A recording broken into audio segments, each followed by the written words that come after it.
Hello, in this video we're going to look at projectile. So here I've got a jump drive, right? So I can throw it up. Well, that was not quite natural because guess what? I've got a roof over here. But anyway, throwing it up and down, right? And throw it that way. Or I can throw it sideways over here. It'll break. This piece of chalk will break. But anyway. So what we want to do in this video is to look at how objects like this, and it can be anything else. The most common example would be, say, a baseball. How things would move through space after you release it if I throw it in any direction. I can throw it up, as I said. I can just let it drop.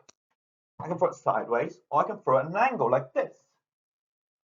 All of this can be explained in principle based on what you have studied so far. Although we're going to focus on the conceptual aspects of this in this course, we're not going to really focus on the heavy calculations here. So the big idea of how we think about projectile motion then is to remember this. So velocity, acceleration, and forces are all vectors. So in other words, all of them have both magnitude and direction. Okay.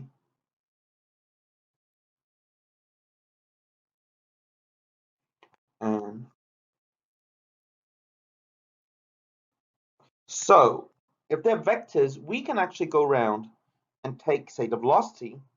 Okay, so the velocity, initial velocity is like this. But I don't have to describe it in such a way as to say, okay, it has to move in that direction. I can break it down. I can separate it to two bits that are at right angles to each other. I can have, therefore, I can say that this velocity over here is actually the sum. I get this velocity here, okay, is the sum, is a vector sum. In other words, I'm adding them together as though they're arrows. I add together both magnitude and direction. So sum of the horizontal, so vertically up, I mean sideways, to the right, and vertical components. Now, because of this, we can then think about what happens to each component separately. So the force, then consider the force to act separately on the vertical and horizontal components, and hence they accelerate differently. So let's look at what happens with horizontal motion. So if we look at horizontal motion, therefore, okay, I don't have to worry about gravity. Gravity operates in the vertically down, right? So horizontally, there is no force, no horizontal. And because there's no horizontal force, in the horizontal direction, until it hits the ground, a projectile will literally keep at the same velocity.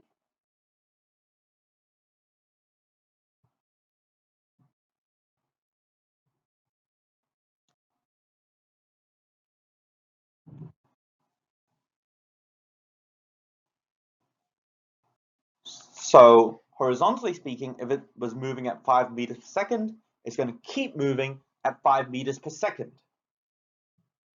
Now, vertically, you have, if I consider something vertically now, we have talked about free fall. The object is moving under free fall.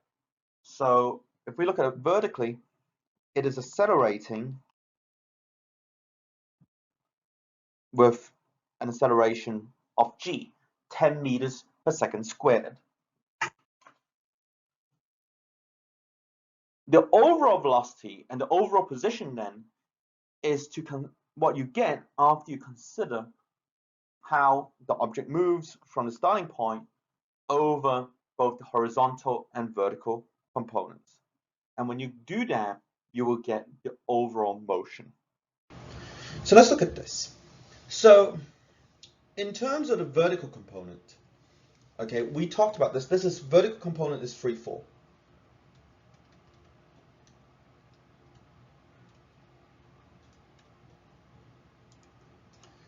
So it accelerates downwards at 10, with an acceleration of 10 meters per second squared. That's g. So if we begin with 40 meters per second, then every second the speed would decrease by 10 meters per second. So 30 meters per second, 20 meters per second, 10 meters per second. So that's 1 second, 2 seconds, 3 seconds. After 4 seconds, it will be at rest. We can see this from real life. So look at the stylus. If I put it up, it slows down and eventually stops momentarily before it starts dropping again faster and faster and faster. Okay? So here, SRX of G. Here, there is, assuming we don't have air resistance, there is no horizontal force. So the horizontal component, see how here, if I have this cannonball, every second it moves the same distance here. There is no accelerating or decelerating force acting on the cannonball in the horizontal direction, although it is accelerating downwards. Okay. And one thing that gets interesting is, how do you get the greatest range for a projectile? So if you throw it straight up here, then it is not going to go anywhere. I throw this up, it's going back down here.